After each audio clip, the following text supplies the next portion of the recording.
Hi, Andrew Bell here with you today, coming from yet another spectacular property at 39 Southern Cross Drive, Cronin Island. Now, Cronin Island is somewhat of an unknown gem here in the heart of the Gold Coast and is home to 35 very lucky owners of quite prestigious homes, not only by their statue, but by their location as well.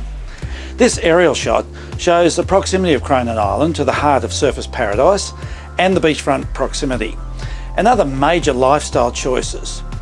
We'll take you through the interior of the home as I provide this week's report, and note the benefits of the easterly aspect over this beautiful section of water and out, of course, to the backdrop of the city skyline.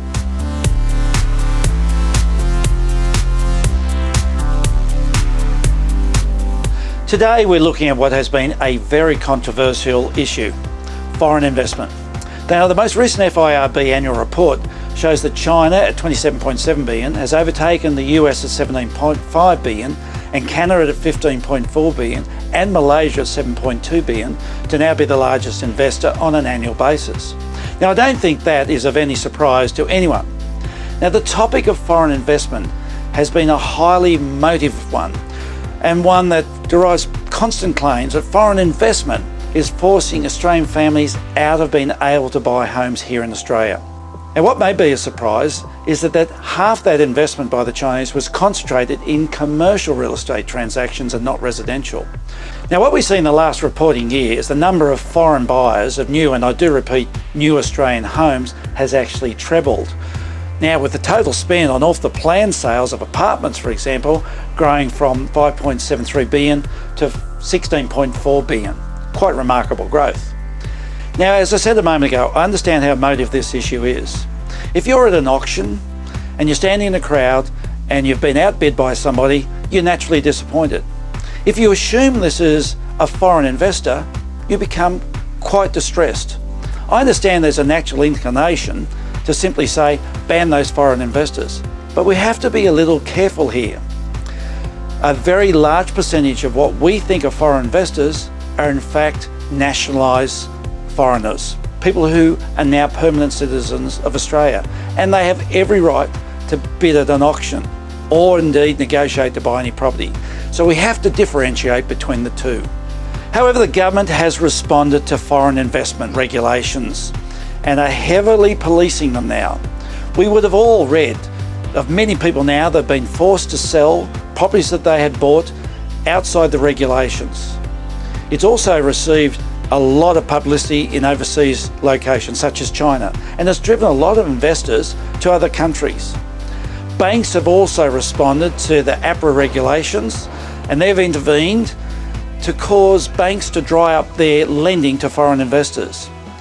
Now, the result of all this is a significant drop in foreign investment in Australia. Some may say that's a good thing, others may disagree. Now, it's going to be interesting to see what happens off the back of all of these changes, the significant fall in foreign investment. The Gold Coast in particular was receiving enormous benefits. We've attracted some amazing Chinese developers, taking on projects that Australian developers simply would not invest in, could not invest in, because they couldn't get the funding for these developments. Now, these new developments were adding to our pool of available properties for Australians and others to purchase. Without this investment in these new developments, the city could not grow, and we would limit our housing stock. By regulating foreign purchases out of the market, I suspect, and indeed already have witnessed, foreign developers deciding not to proceed in developing here in Australia. These big projects will never get off the ground without a component of foreign investment, and I fear that one of the largest stimulants of our economy at present, that is the housing market, will now track downwards. Potentially will have a knock-on effect to tourism and other vital investments needed in our country at present.